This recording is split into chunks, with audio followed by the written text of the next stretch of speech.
Hey YouTube, today we're doing an in-depth walkthrough with 5 major tips to make an island stand out. Things such as item placement, pattern selection, clothing choices, and more. The island style we're looking at is vintage Japanese core. Let's get started.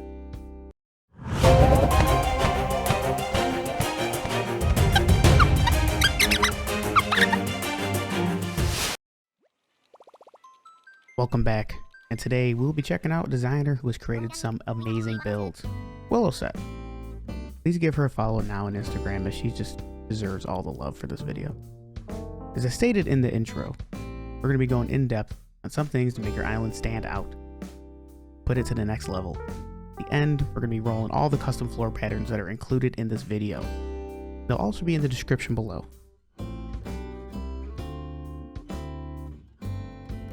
The first thing that designers do, and not just in Animal Crossing, they'll find a concept, check Pinterest, Instagram, Reddit, whatever website you use to get ideas from.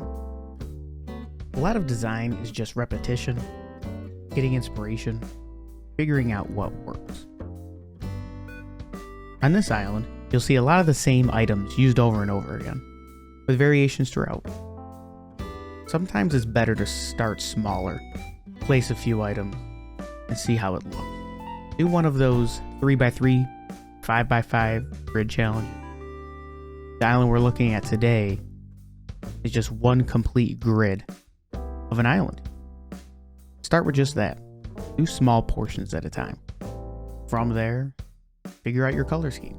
Although this island is a vintage Japanese, the main aesthetic that comes throughout is vintage.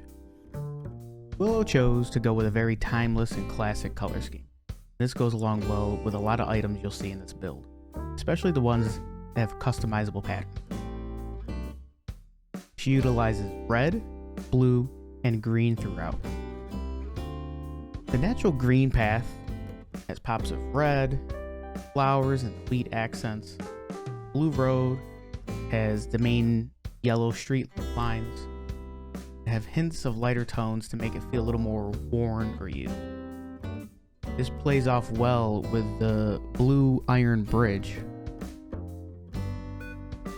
These colors stay true and consistent throughout the items you'll see, like the kimono stand, simple panels, other customizable items in this build. She uses this color scheme to her advantage, makes the flow of design go smoothly throughout. This brings us to our next portion, custom codes. Having custom codes on an island aren't required to have fun or create a unique island, but it'll push it to the next level and be more customizable to your theme and color aspect that you're going to select.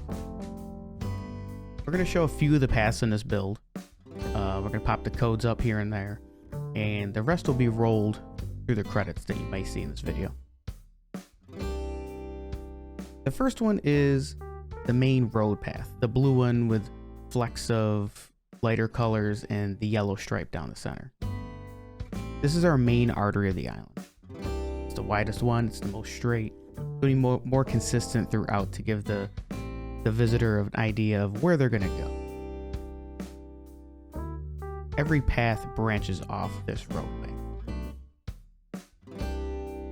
The next one is the natural path with pops of red, white, a little more flowery aspects. This goes well next to the bushes, underneath fences. It dresses up the more plain grass areas, and it gives a little more depth to the design. Use it for your benches, maybe gazebos, maybe just a little flower patch you have with bushes and a nice view spot. Right here we have a corrugated metal floor. This pattern can you use on the ground, a rooftop. Either way, it still has the overall arching theme of worn and vintage. It has some nice accents of brown that goes well with trees, the leaves that Willow has around her area. And finally, we'll see the tatami mats with pink outline and a nice red wooden path leading to a great photo spot next to the windmill at the end here. Pathing creates spaces, walkways. It gives direction to the user without overstating with a sign, "Walk here." Items can sometimes be the last piece of the puzzle. Some great items and vegetation used here are the bamboo trees, wheat field, flowers, and multiple versions of the gazebos, to name a few. But the main idea for good item placement is playing with height, shapes, and creating interest for the views that you have. The first thing for height, the climbing wall. The climbing walls are a great way to close up the gaps in the more structured zones. They're high up, you're taller than just about any item, and it kind of fills up the sky when you're doing your pan down views. Some items that go well with the roadway path or right off it are the cruiser bike, corrugated iron fence, manhole, even the truck with the customizable side, retro gas pump, and the oil barrels. You'll see that all right here. Some items that go well off the roadway or more of a natural path are plain party lights arch, plastic bench, bamboo partition, even the curved street light can go at any portion of this island design. Some other accent items I like in this build are the gyroids. They add a lot of fun sound effects and movement, kind of creates a little bit of interest when you're walking through the island. A new item that came from the 2.0 that is one of my favorites is the retro transportation stop. It's used a lot here, and with the multiple color combinations and the custom posters, it serves well to fill up the feel of the buildings in this park, and accents well with the corrugated metal path that we talked about before and the fencing. Items give life to the island, and it fills it up, makes it feel lived in. The final step to make your island feel complete is the clothing, what you're gonna wear. And this is especially important with the dream address, because a lot of people just visit or find your DA randomly online and just wear whatever. But it's a little more fun to have an outfit that they can choose from. We're going to show two examples here. One with the bun wig, one with the bamboo hat, and they can choose what they want, and it'll go well with your theme. These outfits are made up of clothing that are just found in the game. No custom codes, just to showcase that you can create a great outfit without adding more design codes. Crosser K, also on Instagram, she does weekly and daily outfit lookbooks that go with any theme. She's the one that helped pick out these items. Please go give her a follow on Instagram as well. Finally, I'm just going to read a little bit of what the designer said for choosing this theme. And I just want to thank her again, Willowset, for letting me see this island. And here's a little look at why she started designing this way and why she chose to do the build. As far as why I chose this theme, honestly, it took me a while. After finishing Willowset, I felt a ton of pressure to make my next island better. It even took me a few months. But after looking up codes, I slowly decided my color theme, then layout. I like challenging myself, coming up with something I haven't seen before.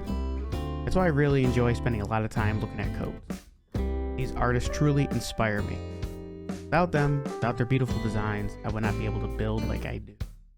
I think the biggest hurdle is overcoming that pressure of creating something perfect. Anytime I feel burnout or creative block, I'll create those little areas on my island that not only help me stay consistent on Instagram, but also gets me back into the swing of things. Thus, Kyoto was born.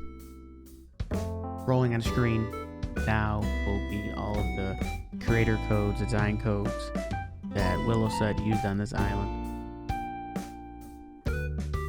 And that's it. Please let me know in the comments what you liked about this build, what theme you want to see next. Also, one more thing. I do island tours every Friday on my Twitch channel, twitch.tv/absurd_parrot. Every Friday at 12 p.m. Eastern. If you want to see more fun builds, go follow me there. Until next time, Burb out.